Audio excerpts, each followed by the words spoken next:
Falar um pouquinho da Síria, né?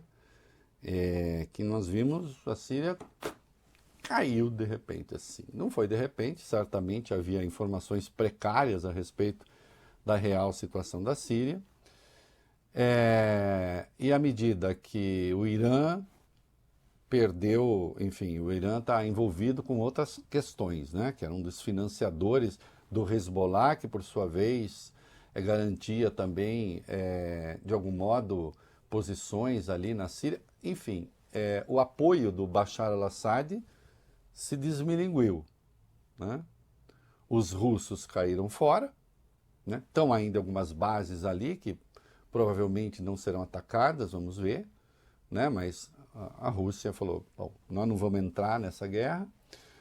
O Irã, um aliado, também numa situação muito difícil. E uma miríade de grupos radicais avançou. E tem gente fazendo algumas saudações assim, ó, caiu o Assad. Não, eu quero que o Assad se dane, entende?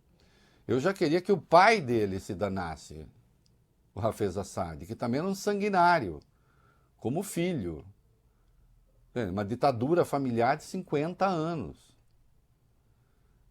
Eu era contra essa ditadura desde que eu tinha essa carinha aí que eu comecei no jornalismo. Põe uma foto, minha mãe achou hoje.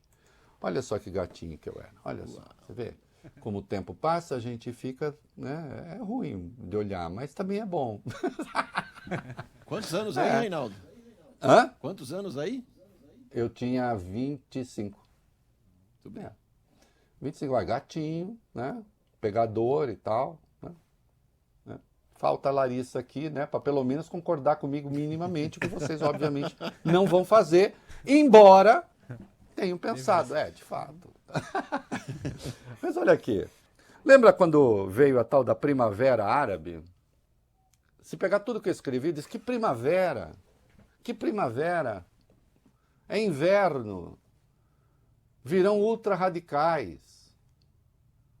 Ah, olha que legal, caiu o Gaddafi na Líbia, vai ser uma maravilha. Eu falei, a Líbia vai virar um ninho de terroristas.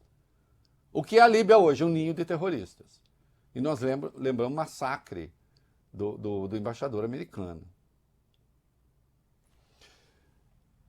Está se saudando a queda do Assad, e eu saúdo também. Eu quero que ele se lasque. Um bandido, um carniceiro. O pai dele era um carniceiro, ele era um carniceiro. Tem 7 milhões de sírios exilados. Agora, cuidado antes de falar assim, ó, que bom. Né? Por que eu estou falando isso? Vai lá. A mesquita dos Omíadas, quarto lugar mais sagrado do mundo para os muçulmanos e principal templo religioso da Síria, foi palco do primeiro pronunciamento de Ahmed al-Sharaa, em Damasco. Tratado até domingo por seu nome de guerra, Abu Mohammed al-Jawlani, o líder da coalizão rebelde Hayat Tahrir al-Sham, fez o discurso da vitória no local após o ditador Bashar al-Assad fugir do país diante do avanço de tropas rebeldes em direção à capital. No discurso, ele falou: essa vitória, meus irmãos, foi conquistada com a ajuda de Deus, com o sangue dos mártires, das viúvas, dos órfãos e do sofrimento das pessoas que estavam nas prisões. Al-Sharaa falou isso a uma multidão reunida para acompanhar o discurso aos gritos de Allah Akbar, ou seja, Deus é grande. Olha aqui, esse cara, ele era de um grupo ligado ao Al-Qaeda, depois divergiu. É um fundamentalista religioso. Foi lá, discursou na mesquita e disse, nós estamos no controle de tudo. Não estão, mas estão no controle de uma parte, pelo menos. O nome da organização dele é Organização para a Libertação do Levante. Isto quer dizer que ele não... A tese, o Levante é o quê? O Levante inclui Síria, Jordânia, Israel, Palestina, Líbano, Chipre.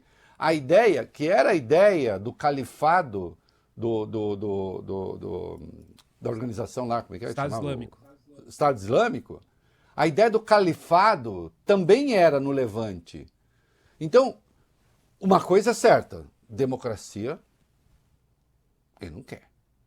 Não vai ser. Ah, mas precisa ser democracia? Não, só estou dizendo que caiu um sanguinário, um açougueiro. saúdo o fato em si. Milhões de exilados pelo mundo. Nós vimos capitais europeias, mundo afora, os sírios comemorando. Sim. Bashar al-Assad era um tirano. Agora, cuidado com o que vem depois. E vamos ver o que vai acontecer, porque eles são uma força. Há outros grupos que participaram ali. Era. Okay. O entusiasmo dos apoiadores e o papel da Organização para a Libertação do Levante nessa grande ofensiva que partiu da província de Idlib, no extremo noroeste do país e foi em direção ao sul, sepultando o destino inclusive do antigo governo, não são garantias de que a transferência de poder para Al-Sharaa seja automática. Horas antes da chegada do novo líder ao Templo Sagrado de Damasco, foi outra facção rebelde que primeiro adentrou a capital no golpe final à ditadura. Recentemente nomeada Sala de Operações Sul, em referência ao segundo fronte aberto contra as forças do governo nos últimos dias, essa frente é formada por antigos combatentes do Exército Livre da Síria, um grupo armado que recebeu amplo apoio do Ocidente no começo da Guerra Civil na década de 2010. Exatamente. E esse Exército Livre da Síria, que tem o apoio da Turquia, né, atua mais ao norte do país. No leste, tem as Forças Democráticas da Síria, que são majoritariamente curdas, mas que também contam integrantes árabes e dominam uma porção do território. Apoiado pelos Estados Unidos, o grupo desempenhou um papel fundamental contra o Estado Islâmico. Mas também tem, né, mais na fronteira com o Iraque, o Partido dos Trabalhadores do Kurdistão, o PKK, que é inimigo mortal da Turquia, porque quer um Estado curdo, inclusive parte do território da Turquia. E que a Turquia mete bala, combate. Então, o que você pode ter ali, há o risco de ter um confronto dessas facções. A ideia de que eles vão se juntar para formar um governo, olha, é muito difícil, mas a Síria foi bombardeada, no meio dessa crise, foi bombardeada pelos Estados Unidos, por Israel e pela própria Turquia. O que também, digamos, cria dificuldades para falar assim, temos o apoio do Ocidente, mas que Ocidente é esse? A tragédia pode só estar começando, muito além até da tragédia que já tinha lá, só para que não haja ilusões.